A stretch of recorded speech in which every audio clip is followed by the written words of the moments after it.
Hi, my name's Nick Cosentino, and I'm a Principal Software Engineering Manager at Microsoft. In this video interview, I got to sit down with Ethan Evans and talk about his career journey all the way from school up until being a VP at Amazon. Early on in Ethan's career, he spent time at startups, and it wasn't until he was at Amazon where his career really started to take off. Ethan had scaled up a part of Amazon's teams to having over 800 reports underneath him. One of the things that Ethan and I really wanted to make sure we could focus on is that from an executive's perspective, right, some senior leadership, what types of traits and qualities are they looking for in high-level engineers? So if that sounds interesting to you, I think it's going to be very valuable to hear his perspective. So sit back, enjoy, and I'll see you next time. To kick these off, I usually like trying to get people to go through a bit of their background.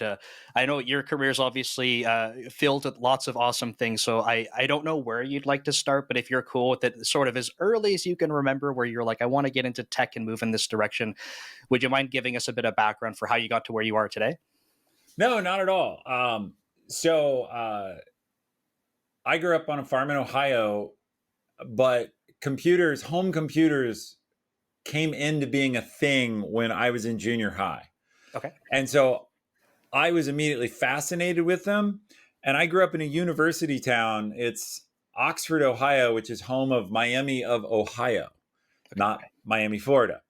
So there was a professor there who was my friend's dad, and he got one of the earliest Apples, Okay. like an Apple One. And of course, my friend and I, who were like, I don't know, 10 or 11 or 12, we just thought it was great for games. Right. Um, and then I got my own computer, an Apple II, and I started to learn to program. And I guess what you would find interesting, given you like the early archaeology of somebody's career, is I actually wrote Apple. And I said in high school, I said, hey, I want to come work for you. Oh, no way. Where do I need to go to school? And, this is still in the days, this is not email. Like I wrote them a physical letter and I got back a physical letter from an Apple engineer that I still have. No way. That's Uh, awesome. I, I still have it. And the first thing that kills me about it, it's so Apple. The ink on the letter is the color of my shirt. Like you had an engineer writing in sky blue ink, which is totally fits in with their design aesthetic, right? Right. And the second thing is, he said, we hire from 5 schools: Caltech, Berkeley, Stanford, all California. And I'm living in Ohio, and that sounded very far away. Right. Um, uh, Carnegie Mellon and MIT. And so I immediately ruled out California Right. because I wasn't, now I think nothing of going anywhere in the world. But Sure. as a 17-year-old from Ohio, California seemed like, oh my God, I'd been there once in my life. It seemed very far away. So I applied to Carnegie Mellon and MIT. I was only admitted at Carnegie Mellon, and that made things really easy. Sure. Yep. Uh, Now, the irony of all this is I never worked for Apple. So I Okay. had this dream of work for Apple, but as things evolved, I went to Carnegie Mellon. I got my master's degree at Purdue, both of them in engineering. I wanted to do a PhD in robotics and artificial intelligence. I started the PhD at Carnegie Mellon, which is arguably, the number one robotics school in the world. And my office mate had been there 8 years working on his PhD, because since they were the number one school, they didn't feel any real urge to like help people get to graduation. You were there to, be a researcher, and then you would be a professor. Well, I'm like, I don't have 8 more years of school in me. Sure. So there was a startup that was a spin out of Carnegie Mellon, and I left my PhD program, went to the startup, and then they were growing super rapidly. It was my first experience with hypergrowth. And I switched very quickly to being a manager. And it just happened naturally. I was on a project that was mismanaged and I couldn't stand it. And I started doing what we would think of as technical program management. Like I Sure. switched from writing software to being a TPM. And then that grew into leading a team. And so I'm really odd in that I spent less than 1 year as an engineer post school before I was in leadership. That's actually the exact same experience that I had where I had graduated at a startup. to start doing software engineering, and they started to grow, and they said, "We need managers. You seem to be able to talk to the engineers." Like, and I'm like, I guess, sure. And yeah, it's an interesting experience because it's a very different role. And it's not like they give you the playbook and they say, here's all the ways to be a manager. It's just like, go figure it out. This is just a brief interruption to remind you that I do have courses available on Dome Train focused on C Sharp.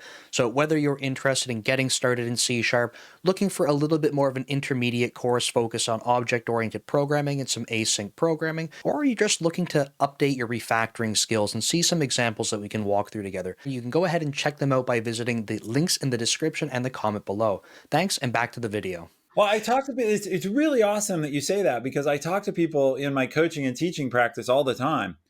How many years did you go to school to be an engineer? Right. You've got years of training in this, and then they switch you and throw you into management, and nobody gives you any training. Or if they do, it's like HR 1 week on how not to get sued and what not to say, which, Right. yeah. Like that's helpful, but it's not like that's not going to be the thing that carries what you're doing day to day. It's just like the don't mess this stuff up kind of talk. Right. And so I think a lot, and I remind engineers and all sorts of other people I work with a lot. Number one, if you go into management, understand you're switching careers and you'll need to re-educate yourself. Right. And number two, if you're struggling with your manager, recognize they are untrained. They were never trained in this, right?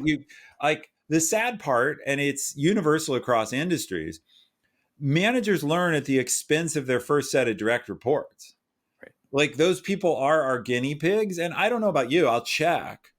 I did some things now, now that I've got 30 years of management experience, I look back at some of the stuff I did my first couple of years of management, and it's like double face palm, like, oh my God. Yep. I just did terrible. And it wasn't that I was mean spirited or anything. I was just ignorant.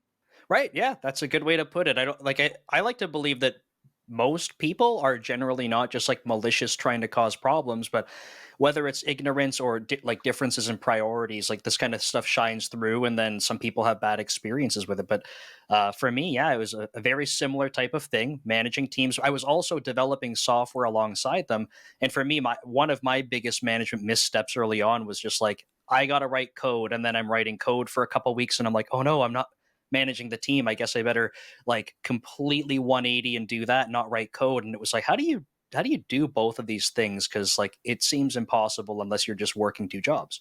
So, well, if you ever solve that, let me know, because I have a story I've told before. We'd be jumping forward a lot, but many, many years later, I was invited by SpaceX to go interview to be VP of software. And by that point, I had let go of personally writing code. right. And I told the recruiter that. I said, like, happy to come down, SpaceX, amazing company. I'd be working directly for Elon Musk, like very interested. I am a VP of software who focuses on leading the team. I don't code. Is that cool with you? And he's like, oh yeah, totally cool. We need you to, have a technical background, but not that. Fast forward, I get into Elon's office. I've talked to him for about 10 minutes. We're having a good conversation. He says, by the way, I would need you to code at least 10% of the time. And I'm like, this is an old sound now, not everyone will get, but it was that sound of the needle scratching across a record. Like, what, I was very clear I don't do this.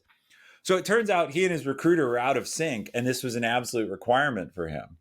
And I tried to challenge him on it. I told him, like, hey, it doesn't seem like a great idea to have a dilettante coder working on a rocket that can blow up, someone like 10% of my time. And he's a smart man. So he said, yes, that's a fine point. Maybe you can work on diagnostics, but I need a leader I don't believe in leaders who aren't technically hands-on.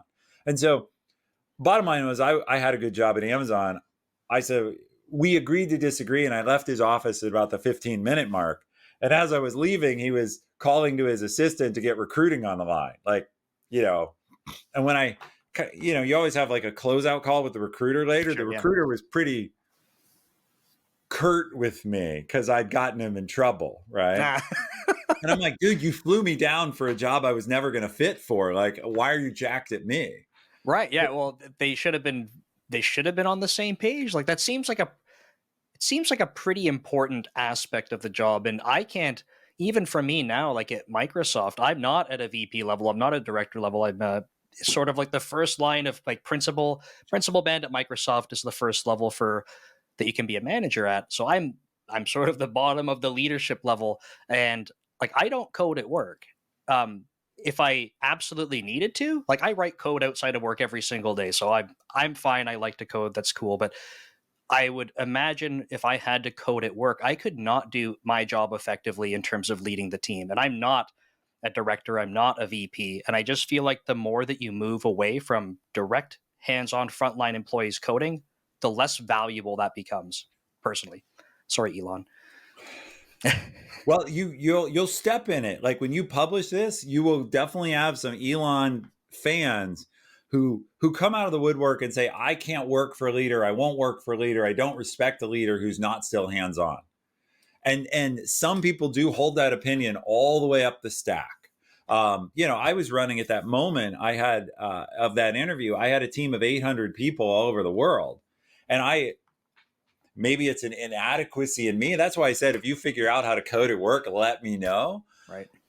Because I was scrambling to stay on top of leading well. And I just didn't know how to do that. And I made a choice that said, I can get by. This is part of our discussion. I have principal engineers on my team. I have senior engineers. I don't need to be doing their job. I need to be able to talk to them and understand them. But there are some people who believe that you cannot do that if you're not still hands on yourself. I disagree with that perspective, but it is one that some people hold very strongly. Yeah, I disagree with the fact that you need to be hands on. And in terms of technical aptitude, I think the more technical you are, the better off you are at communicating things effectively. So I always try to use my hands and say, like, if you're talking with very technical people and you are not, they have to do a lot of effort to try and meet you there.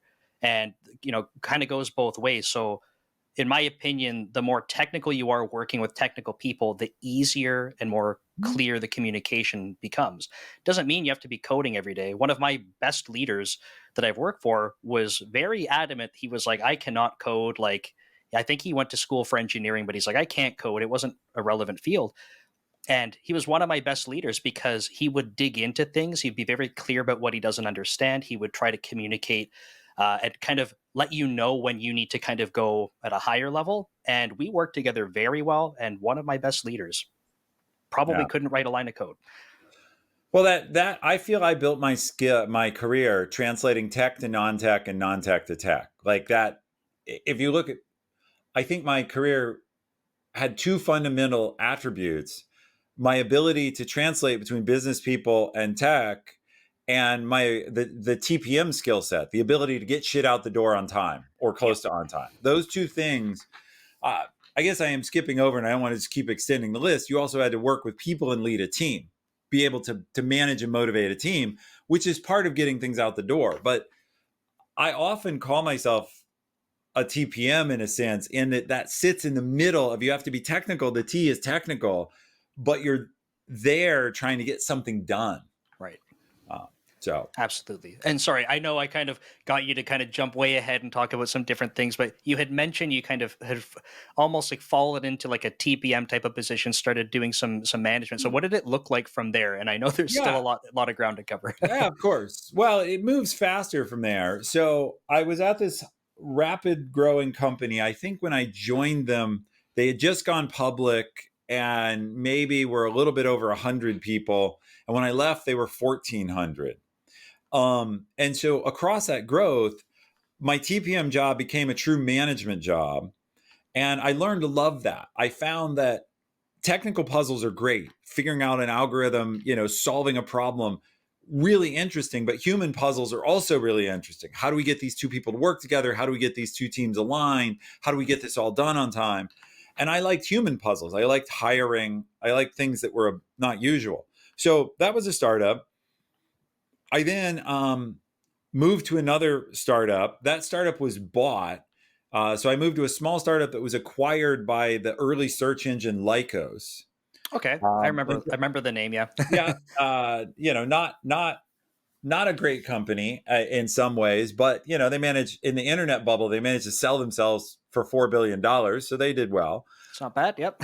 Um, I left for another startup that was founded by friends, and I went through several startup cycles, spending about 12 years in different startups. And in the last three startups, I held VP titles because they pay in titles, not in money, right? So in each of those places, I was doing a job probably similar in scope to yours or a little bigger, where I was either running a team. I was usually running a small collection of teams totaling uh, 10 to 30 people. Sure. So um, but like in one of my startups, I think I had 6 groups because I had like QA and technical writing, and I had the startup's IT function. I had all these sort of unusual functions.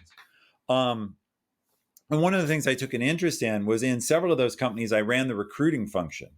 because I had gotten into, well, if you want a good team, you have to pick it and build it.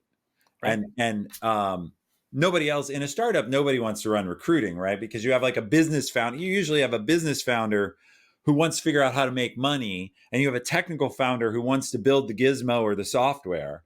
And like nobody wants, it's very rare that you have like an HR person as a founder. That isn't normal. So I ended up doing that. Um, and there's a lot of fun stories there, like going to unemployment arbitration and just stuff you wouldn't expect, where employee disputes. Anyway, then Amazon called me in 2005. Amazon called me. I was living in Boston. The startup I was at had challenges, and Amazon called me. But this is Amazon before AWS. It's Amazon before the Kindle. They were working on those things in the background, it turned Sure. out. But the only thing they were publicly doing was being a books and movies retailer. They really hadn't even expanded to that many categories. But I needed a job, and I had been super impressed with their growth. And so I took the job at Amazon. It turns out that I had a golden job. They had seen some of the work I had done in streaming media at one of my startups, and they were hiring me essentially to build what is now Prime Video. Very cool. Awesome. And so, of course, we didn't know it was Prime Video. We just had a mandate. Bezos had looked at the world, and he realized music, books, and movies are all going to go digital. We'd better be there because, by the way, at that point in time, most of Amazon's revenue came from a division that was called BMVD, which was books, music, VHS, giving you an idea of the times that still existed, and DVD, BMVD. For people that are listening and watching, VHS is this thing. Right? Yes, you may have seen one on your grandmother's shelf, right? It's true. So 2005, though, that was where the money was. So I ended up coming into Amazon to do that, shipping our first few generations of what became Prime Video. It went by different names back then. The first version was a download base. It wasn't even streaming. It used Microsoft Windows Media Player, and you downloaded files with DRM, all sorts of things I that don't even know if Microsoft used Microsoft Windows Media Player.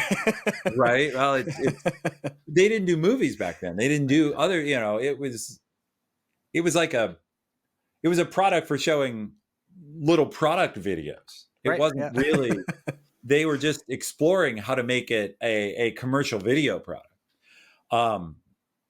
And that product, a bug in that product really hosed me at one point. It's a Not fun my story. team, so that's Yeah. someone else.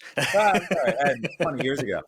Well, what really stunk was the quick story there is we were trying to demo our product for the first time.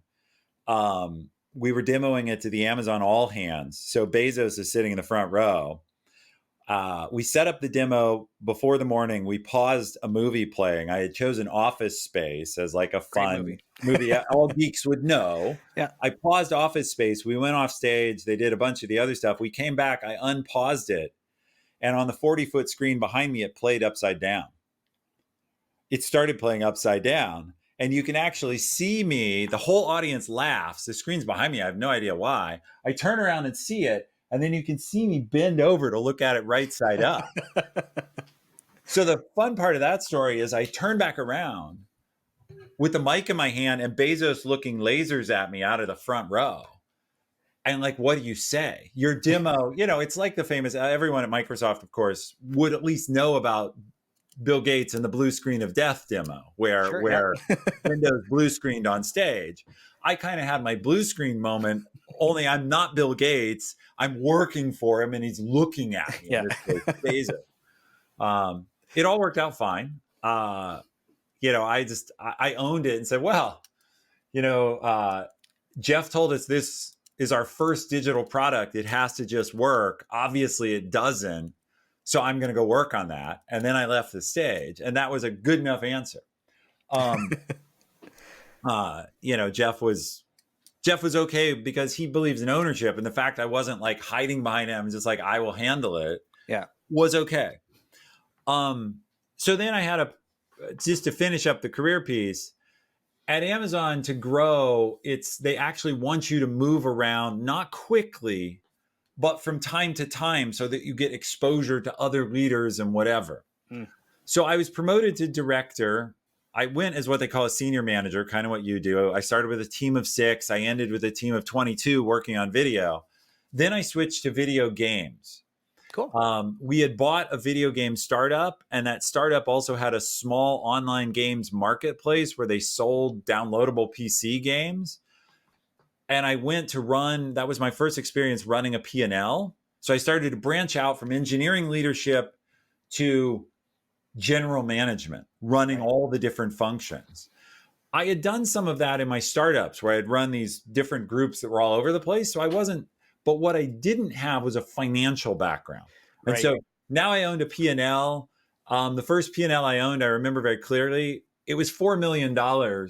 And, at this point, Amazon's like a $20 billion company, not nearly as big as it is today, but it was rounding error. If I doubled the P&L, nobody cared. If I cut it in half, kind of nobody cared. So it was a great learning opportunity.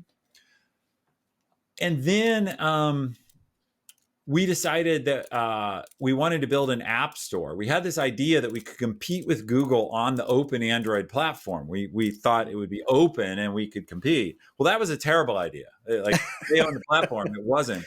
But what turned out to work well was we decided to build tablets.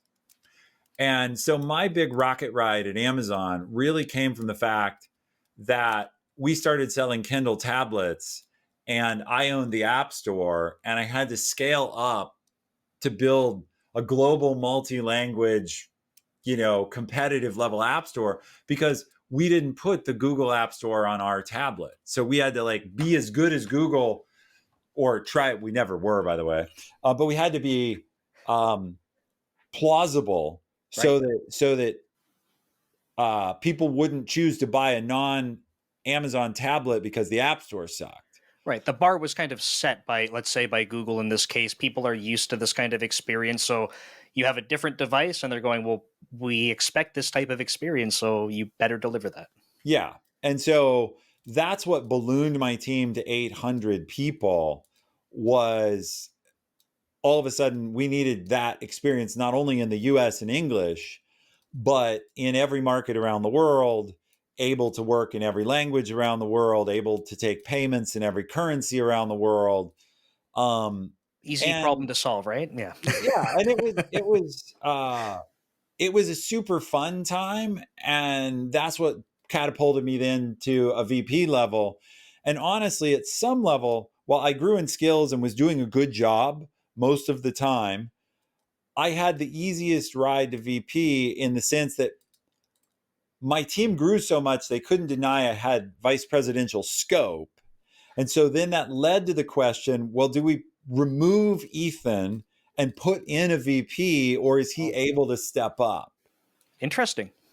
No one ever said it that way, but there was that was the choice they had, which is we either have to level in over him or accept that he can do it because he is doing it. And I was lucky enough, to sort of have an advocate in my manager, my vice president above me, who said, "Look, he's doing the job, he's doing it well. Give him the mantle." Um, That's and then awesome. to finish out my career, I did that for a while. I had the Elon Musk interview we've already talked about, Yeah. and then I moved. Amazon bought Twitch. Amazon bought Twitch TV, and I had loved my work in video games, which I had had to sort of step away from with this App Store rocket ride. And I said, you know what? I want to go back to that. So I gave up my entire team, and I joined Twitch as their integration advisor. So I became an advisor to the CEO in a Microsoft term, kind of a chief of staff role. Okay. But my real role, I wasn't leading their staff. I was just, my role was to help them figure out what it meant to be part of Amazon as opposed to be totally independent and smooth that journey. Because many startups turn very septic when they're bought. Like, oh, everything's different. You're big and bureaucratic, and you're telling me I can't go to dinner anymore and bring back a big bar tab, and you've got all these rules, and they get very angry. I was trying to manage that anger. And there is a huge culture clash because Amazon's a very driven, focused capitalist company, and Twitch was we all love video games, a passion company.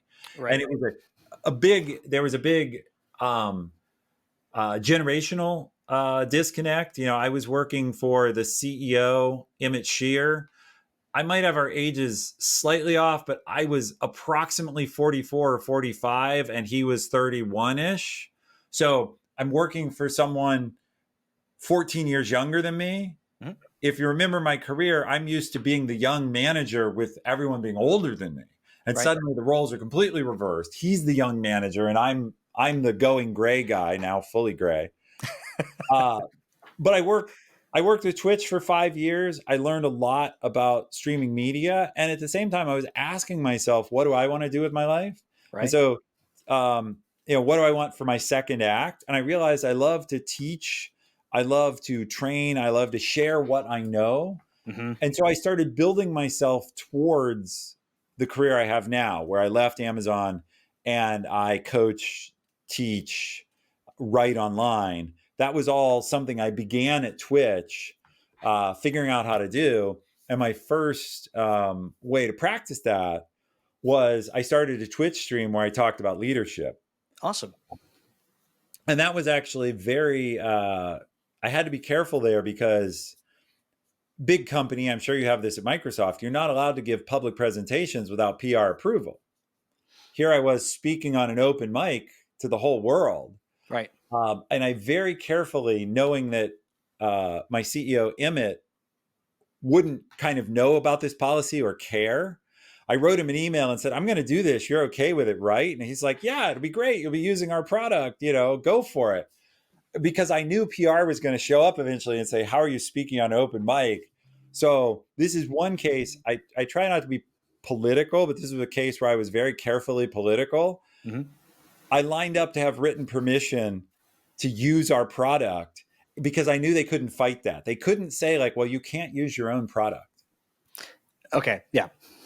Right. And it did eventually happen where a lawyer saw my stream and they escalated it to like the head of Amazon law or somebody who then punted it over to my division's vice president of HR, who called me and was like, we have to talk about this. And he's a very smart guy. He's still there. When I explained that I had this written permission, you could see we were on Amazon uses a system called Chime, but we were on a video. Right. And you could see the light go off in his eyes, like, oh, you've really thought this through, haven't you? He knew that I had like tried to hem him in, and he's like, it's fine. I get it. I get where you're going. He figured out very quickly that I was planning on, he's again very smart. He figured out I was planning on leaving to do what I do today. And he's like, so you're on an exit path. And I'm not a shy person. I'm like, yeah, I am. And he's like, all right, well, like, just don't say anything we're both going to regret. I'm like, I've been doing this a long time. I understand. I'm here to protect Amazon. I got this. Yeah. Yeah, it's not like a malicious, like, oh, now that I have a microphone in front of me, let me say all the bad things that I couldn't say to someone at work, and like here they all come. Yeah, and even today, I'm sometimes critical of some Amazon policies, but Amazon was incredibly great for me, and I have nothing but respect for many of the people there. So, because sometimes people want me to dish dirt on Amazon, there's a couple hot button issues. One of the ones that people want me to talk about, which I know nothing about, because all my products were digital. They were all electronic Sure. products. They want to know about worker conditions in the warehouse. And I'm like, Right. I was at a warehouse one time for a 3-day training that was required because they wanted all leaders to know about the warehouse. I can't tell you much about worker conditions, Right. but those are like some of the hot button issues. Yeah, we have not for me at the same level, but even at Microsoft, obviously it'll be like, oh, like Teams is crashing, so like, hey Nick, like tell us why that's happening, or like, oh, my email's not working, like tell us why Microsoft sucks at email. And it's like, okay, like come on. Let me go get on the phone and talk to the email guys, and they'll go sort it for you. Like, it's, I don't think people realize just the enormous scale of all of Right. these things. It's almost like different planets of things happening. So Yeah, it's a great point. Here I was an Amazon vice president, which is a big role, and I had 800 people, also a big role. But at that time, there were 300 VPs.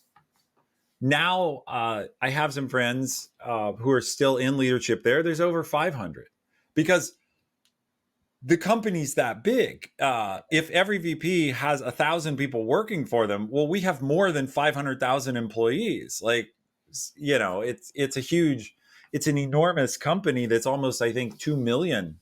wow, yeah, Uh, that's Now, incredible. a lot of those people are working in warehouses, but even if you come down to the people working in jobs like yours and mine, there's well over 100,000. Actually, I think approximately 250,000 sort of white collar jobs, not related directly to the warehouse. Yeah. Yeah, no, that's, and thanks for sharing all the experience. I think it's really cool to see how the progression happens. I thought it was a really sort of awesome experience and opportunity you had, and how you kind of mentioned like it was like the easiest ride to VP. But what I loved hearing was that someone had said like, "Look, Ethan's doing this, and like what other proof do you need? You might as well kind of like let it happen, and then you can kind of demonstrate that," which I feel like is a pretty rare thing to happen. But I think, and I guess we're going to start getting into like from the perspective of executives and high level leadership, what we look for in managers. But that's one of those things I think that's probably a great kickoff point. That's, look, someone's literally demonstrating that they're operating at some higher level. They're taking initiative, accountability. They're building up all of this trust. Like, if you were doing all of that stuff and totally fumbling all of it, they would be like, we should probably get this guy out because it's not Mhm. working. But that's not what was happening. So yeah, kind of maybe pass it back over to you and kind of hear some of your thoughts around that. Yeah. So, to the specific challenge I was given that gave me a platform, um, we sold our first Kindle. We rushed it out for the first holiday. And the actual target, the first Kindle tablet, was targeted not to be a general purpose tablet, but to be a competitor to something called the Nook, which was Barnes and Noble's color e-reader.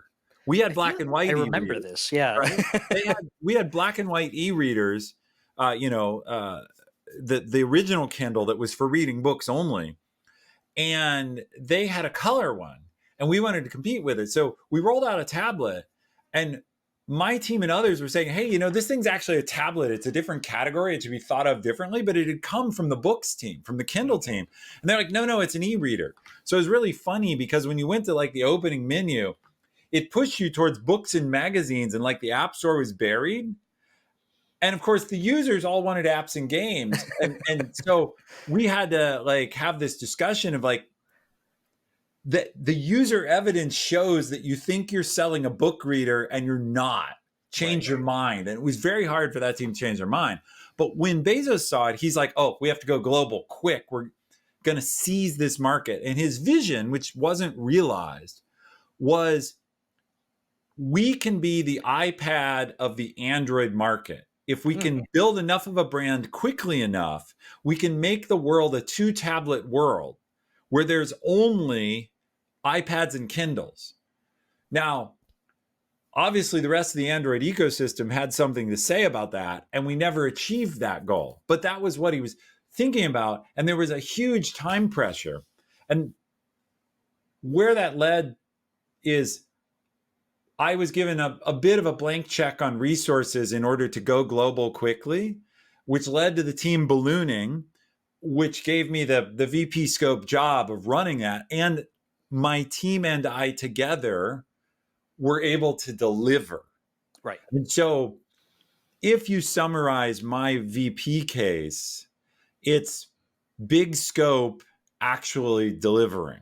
Right. And that was the summary. So and I think since you're interested in what do we look for in leaders, that's kind of a quick version of it, which Right. is, are they handling a problem of the complexity we would look for at this level, whatever it is, senior manager, senior principal, director, vice president. At Microsoft, you have EVPs and CVPs and lots of variations in that. But are they handling a problem at that level? And then are they doing it well? Right. Is it getting done? And I was lucky enough, tying all the way back to what I said about having focused on team building from early and running HR, I had a great team that was able to deliver. Because in the end, someone running 800 people, you are more or less a bureaucrat. The people are doing the work. I Yep. had built a team, though, in various ways that could do the work and did do the work. Right. And we shipped a bunch of stuff, and we were something people like to hear. It's worth sharing. I made VP, but several of then my senior managers made director, Awesome. and several of my, lots of people became senior managers with the growth. I have lots of faults as a leader. Getting my people promoted was a strength. And now fast forward quite a few years, most of those people who became directors or senior managers are now VPs or EVPs all over the world because they've moved around, but they've continued to grow in their leadership. Awesome. Yeah. That's yeah, I think I don't know if for especially more junior people might not even kind of realize this yet, but I think the more senior you become, the more you start to realize like I want to be with a manager where like if they're growing and I'm along for the ride, like I want to be growing as well. I think sometimes more junior engineers, they don't really have experience yet with a manager. It's almost like they don't know what to look for, but I Mm-hmm. think the longer you're around it, the more you start to realize like, hey, wait, like I don't feel like I'm being supported in my role, because you might not even know what that looks like yet. But over time, you start to go, wait a second, like, why is my manager not talking to me about growth in my role? Why is it even when I do proactively bring it up, they're almost like, yeah, like it'll happen, or like it's kind of pushed off. Like you kind of want to be around someone who is kind of helping drive you for growth and supporting you when you're taking those chances. Yeah, there's a good we talked earlier how you're not trained to be a manager. Right. There's another piece of that, which is when we're educated in college, people don't train us how to work in a corporate environment either. Right. So they don't train us. What does a good manager look like? How do you have a good relationship with a manager? I actually have spent a lot of time in my courses and posts telling people, like, look, here's how you work well with a manager. Here's what they're thinking. By the way, see, we're always wondering, what is our manager thinking about us? Lots of people wonder that. You probably do. I certainly did. What's my manager thinking? And the interesting thing is, your manager is thinking about what their manager is thinking of them. Like they're not thinking. Most of their interest is on how am I perceived. Oh, right, and I'm perceived well. When it comes to Nick, I'm looking down at you at this point. If you work for me, I want to take care of Nick. I need Nick to be doing these things. Why do I need him to be doing them? Well, it's good for him, but it's also good for me. Right. Yeah. And like I'm thinking about you in the context of how you deliver for me and what I'm trying to accomplish. So if you play into that, I literally made deals with a number of people on my team where I said, look, I need you to do this thing. you do whatever this thing is I need, and I will do my best to make sure you're recognized for it. And it was a handshake deal of, you deliver for me and that will give me the platform to get you promoted. Right. And I did that over and over. Now, many managers aren't willing to go out on that limb, because what if it doesn't work out? They Right. don't have Yeah. total control of their promotion. Also, you can have the awkward discussion where I make a deal with you and then I have to go back to you and say, yeah, so I know you tried, but actually you're not good enough yet. Oh, Right. yes, I am. I gave my life to you. I worked all these hours. Yes, you did work a lot of hours. They were just ineffective. Right. And that could be very awkward. Yep. Yeah, and I've had situations like, for me, I lean into the I've said this publicly. Like, I don't like to, and I've told my employees this, I don't promise like, do this project, you get promoted. But your framing, I think, is key here, where it's really like the things that I'm tasking people with. These are things that help them in their growth. They're going to help me. But I think what I try to do, as good of a job as I can, is I try to explain to people like the business side of that. So it's not just my manager one day said, "Hey Nick, on a whim, you better go deliver this project. That's going to be your path to growth." And then I just kind of pass that down and we kind of share responsibilities. It's like, no, like the business has this area that we need, whether it's growth, we need to security, whatever it happens to be. Like, this is a business goal. Nick, you're tasked with it. And then I go, okay. And I have to work with my team, but I explain to them, it's not like, it's not just for your career and it's not just for me, but like, it's literally, this is the business Mhm. case for it. And I try as best I can to make sure that they see that. So I find there's a little bit more engagement, because it's not just, hey, make this number go down or make this number go up. And they There's a go, oh, reason. yeah, like I know how to make the code do that. Okay, it's a difficult problem. I'll solve it, because engineers love hard problems to solve, but they also get the, oh, like this is why we're doing it. Mhm. Yeah. So I love that you're talking about that, the business impact, because many engineers begin thinking, oh, business, that's the pointy haired boss from Dilbert. Like, I don't need to worry about any of that. Yeah, And it's true, for your daily skills, you don't necessarily need business skill or financial understanding, but that is what pays for the work we do. And beautiful architecture that never makes money quickly gets scrapped. And so if you want to be a builder, you still have to have an awareness of, like, what is the economic outcome of this building I'm doing? The other thing I really like about what you said is you're leading in public. And so I tell people, when I was still streaming on Twitch, I used to say, look, my team watches these streams. Believe me, if anybody watches them, it's my team. And if I'm spewing bullshit, they're going to call me on it tomorrow. And so I I would have hope that this, my team does. yeah, well, like, definitely. I once was able to recruit a very senior leader. He asked me, um, he basically asked me, how do I know what kind of leader you are? And I'm like, well, there's 100 hours of video of me talking about my leadership on Twitch. And if I were a hypocrite, my team would burn me down. And he said, well, that's the most interesting answer I've ever gotten to that question.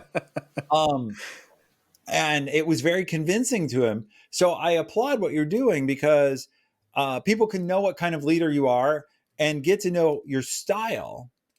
And there is a big element of style in what makes manager employee fit. There's a Sure. set of behaviors. You, as an employee, need to do certain things, a manager needs to do certain things, but there also is a big element of style. Some managers are very consensus based, for example. Some managers are comparatively very decisive on their own. Those kinds of things can make a difference, because uh, what sort of person do I want to work for? What's going to be a comfortable fit? Um, I worked for people in my career, some of whom I fit beautifully, and some of whom I can see why they were considered good leaders, but they were not good leaders for me. Right. Yes. And that's okay.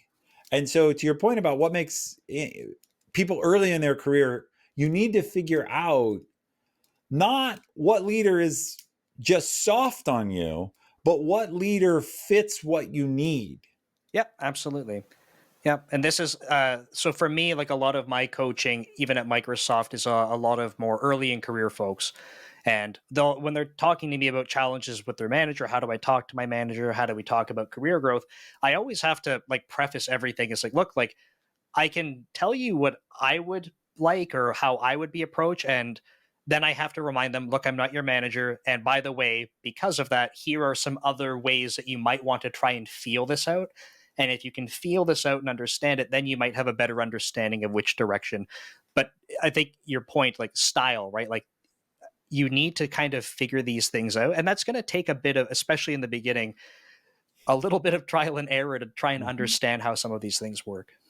Yeah, and another thing, sometimes the grumpy old man in me wishes, I do sort of wish everyone would have a terrible manager at some point or work for a really bad company, only because sometimes people who haven't worked somewhere that truly sucks are complaining about what did suck at Amazon or what I'm sure is not great at Microsoft.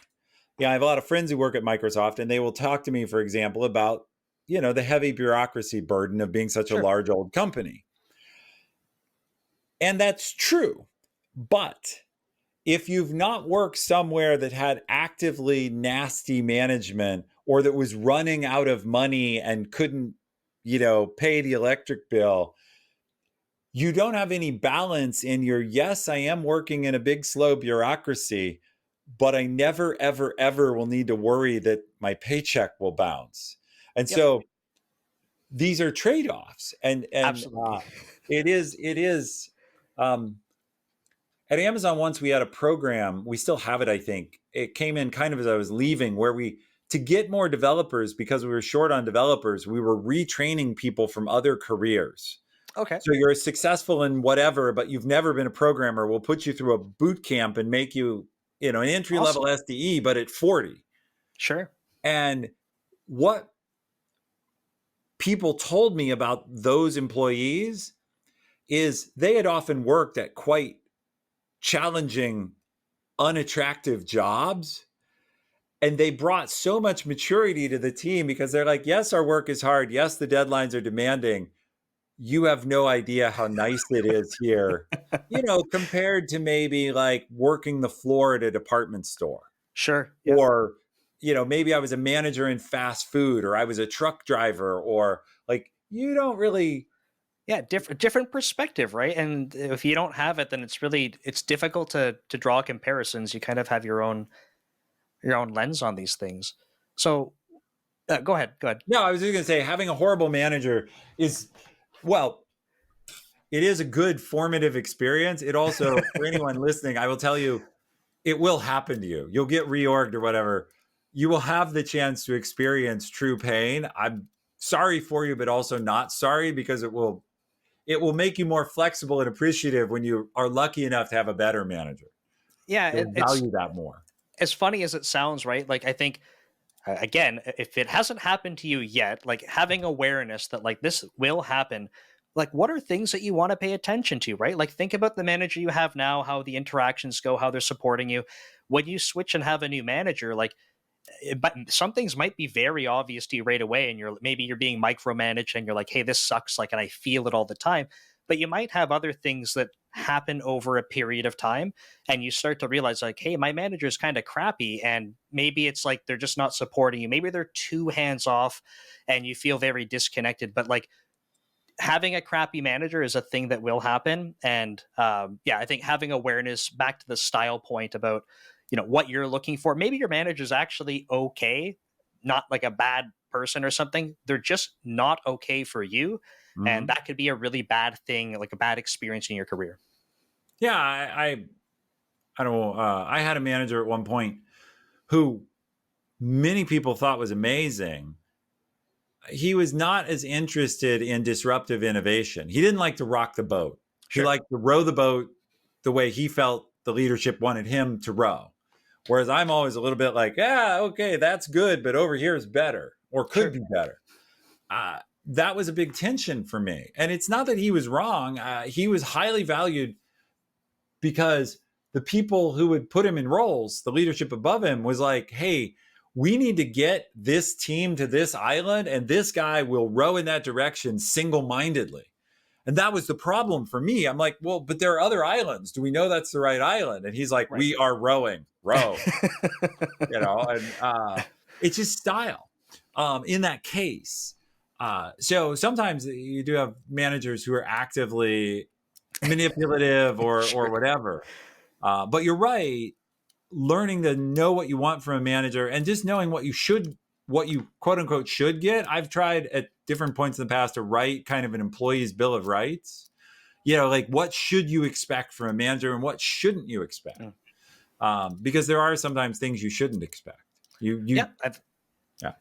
That's totally fair. Yeah. And we got a few minutes left because I know we have a hard stop. So maybe in the last couple of minutes here before we sign off, we talked a bit about management. We talked about even some junior perspective, and we touched on for seniors and stuff, like kind of had like a pretty quick summary that I think is kind of spot on, right? Like being able to have impact, but also like not the scope of the impact, but actually carrying out the work and delivering on it. Mm-hmm. So for folks that are more senior, or they're going from maybe a senior level engineering role to principal or comparable bands, I realize staff and other titles are used.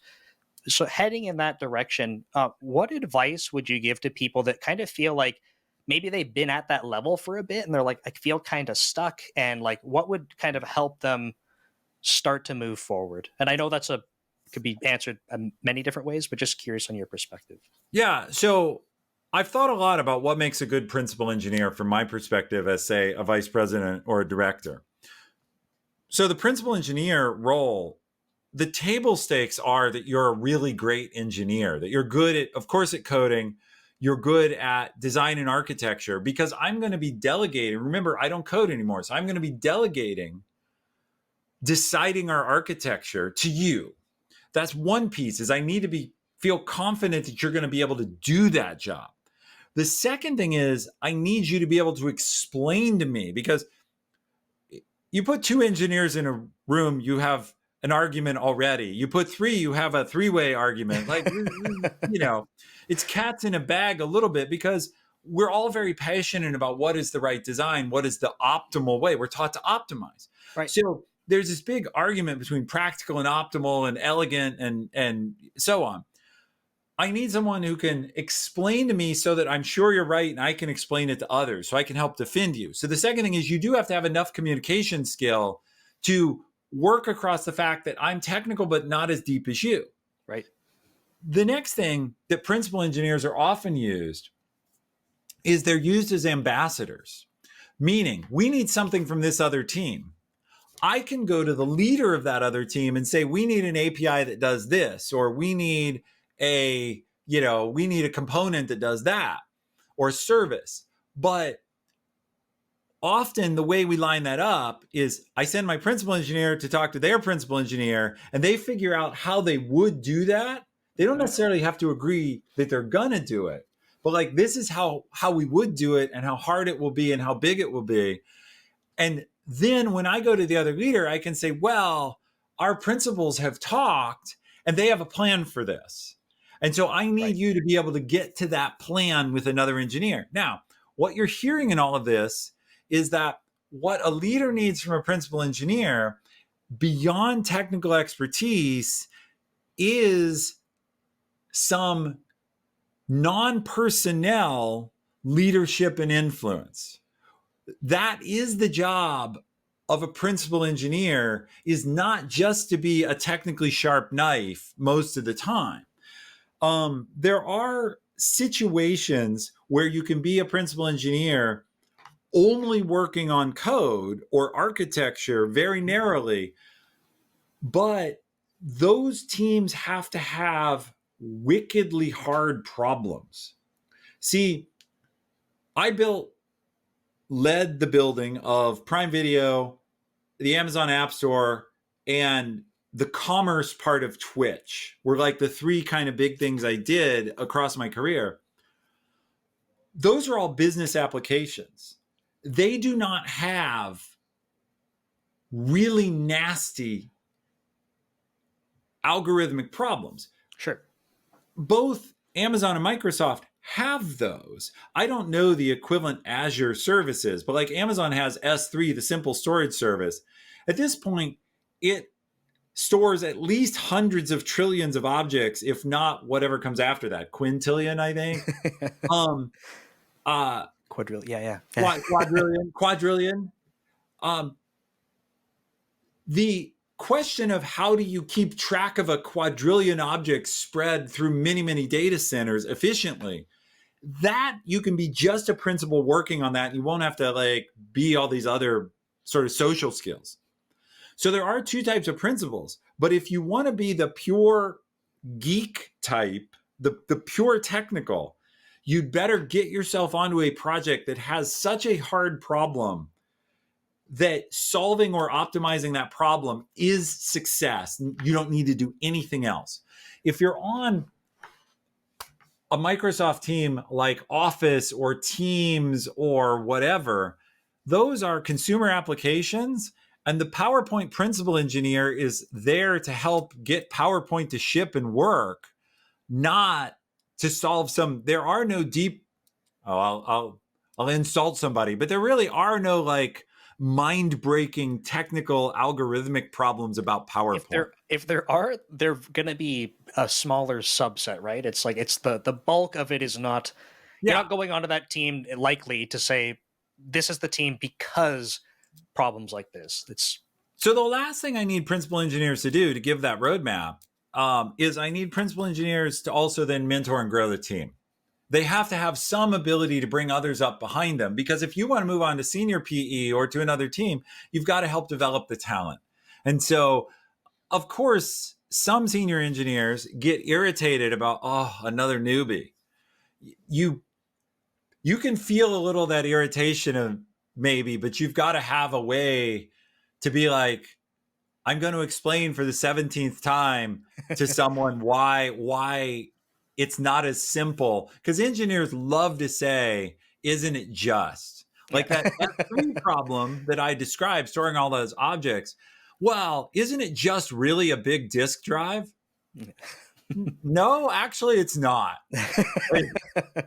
Yes, there's an analogy there. It is just a big store. Isn't it just a big database? Well, yes and no. It's the world's largest database. Like that is its own thing.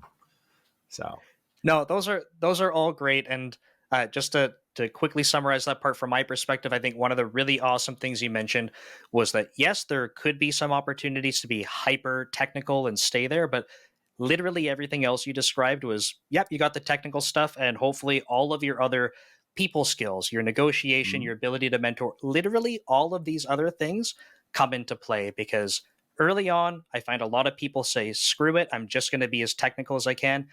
I find that gets you so far in your career before you start to feel like you're hitting a wall. And that's because you need to be leaning into some of these other things for the most part. Yep. Awesome. All right, Nick. Well, as we discussed, I have to go. Yes. But it has been a true pleasure. I've really enjoyed our conversation. Thank you so much for the chance to get to know you and talk about some of this. Yeah, this was great. I'll get some links from you after, and I'll make sure I post them all. And yeah, thanks again for joining me. All right. Have a great day. Take care.